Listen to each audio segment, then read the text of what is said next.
رات شروع ہوئے 12-13 دن ہو گئے، 2 راؤنڈز بھی ہو گئے، کیا نکلا اس پٹاری سے؟ آپ کے لیے کچھ بہتری آئی؟ بیکاز ابھی تو وہ لوگ ویٹ کر رہے ہیں کہ آپ لوگ لکھ کر جب تک ڈیمانڈز نہیں دیں گے تب تک باضابطہ طور پہ کوئی کنسیڈریشن شروع نہیں ہوگی.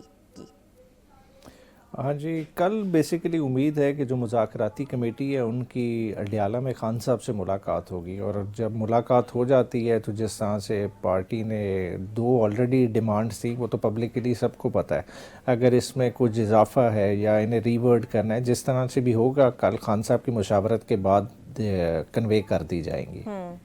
اور کہیں آپ لوگوں کو یہ تو خدشہ نہیں ہے کہ اگر آپ لوگوں نے تحریری مطالبات دے دیے تو حکومت اسے بیانیہ بنانے کی کوشش کریں گے، این آر او سے جوڑیں گے، یا یہ بھی کہہ سکتی ہے کہ P T I N R O مانگ رہی ہے؟ اچھا دیکھیں، ان رائٹنگ بھی دے دیں. مذاکرات کا عمل جو شروع ہوا ہے میرے خیال سے وہ انیشل ڈیمانڈز تک لمیٹڈ نہیں ہے. اوور آل دیکھیں، یہ کوئی پرسن اسپیسیفک مذاکرات نہیں ہو رہے یا ایون پارٹی اسپیسیفک نہیں. اوور آل آپ کے عوام کے رائٹس وائلیٹ ہوئے. اگر 9 مئی کے حوالے سے 26 نومبر کے حوالے سے ایک کمیشن کا مطالبہ کیا جا رہا ہے تو آپ کے بیسیکلی رول آف لاء کے نظام پہ ایک سوالیہ نشان اٹھایا گیا ہے کہ آپ نے جو ہے نا عجلت میں کام کیا، لوگوں کو جو انویسٹیگیٹ کیا وہ پراپرلی انویسٹیگیٹ نہیں کیا. ٹھیک ہے، 26 نومبر کا اگر واقعہ دیکھ لیں تو ایک ایسی حکومت جو ماڈل ٹاؤن میں آلریڈی لوگوں کو جو شہید کر چکی تھی اس کو کسی نے چیک نہیں کیا، تو ایک اور دوبارہ موقع دیا گیا اور انہوں نے خون کی ہولی کھیلی جو کسی سے ڈھکی چھپی نہیں ہے. اور آپ کی ڈیمانڈز کے اندر ایک تو جوڈیشل کمیشن موجود ہے ہی، لیکن کیا بانی پی ٹی آئی کی رہائی بھی اولین شرط ہے؟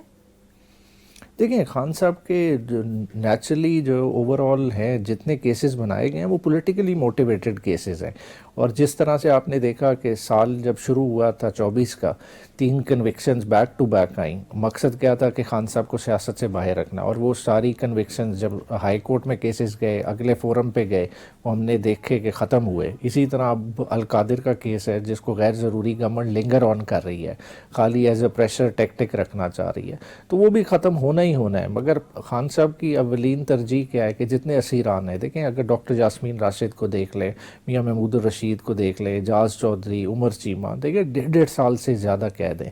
کس گناہ کی یہ سزا کاٹ رہے ہیں؟ خالی یہ کہ یہ آپ اپوزنگ جماعت کے ہیں یا نواز شریف کو الیکشن ڈاکٹر یاسمین راشد نے ہرایا ہے تو اس وجہ سے آپ اس کو جیل میں بند کر ہی رکھیں گے. حالانکہ اگر اس کا کیس کمپیئر کریں یاسمین راشد صاحبہ کا تو اور بھی عورتوں کے کیسز اسی طرح تھے. ان کا تو الٹا میڈیکل کنڈیشن بھی ہے، کینسر سروائیور ہیں، مگر ان کے لیے کوئی ریلیکسیشن نہیں، کیونکہ گورنمنٹ وکٹمائز کرتی ہے کہ ایک کیس میں ان کی بیل ہو جائے وہ کسی اور کیس میں گرفتاری ڈال لیتی ہے. تو یہ کم از کم اس پروسیس کو کہیں تو اینڈ ہونا ہے.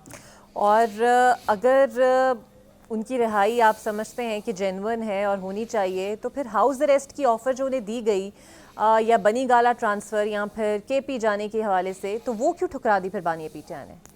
اچھا دیکھیں، خان صاحب کا اپنی رہائی اس طرح سے جو مقصد نہیں ہے. مقصد کیا ہے کہ جو ورکرز کے ساتھ زیادتی ہوئی ہے اس کا ازالہ ہونا چاہیے. دیکھیں عمران خان صاحب تو اپنا سفر طے کر چکے ہیں.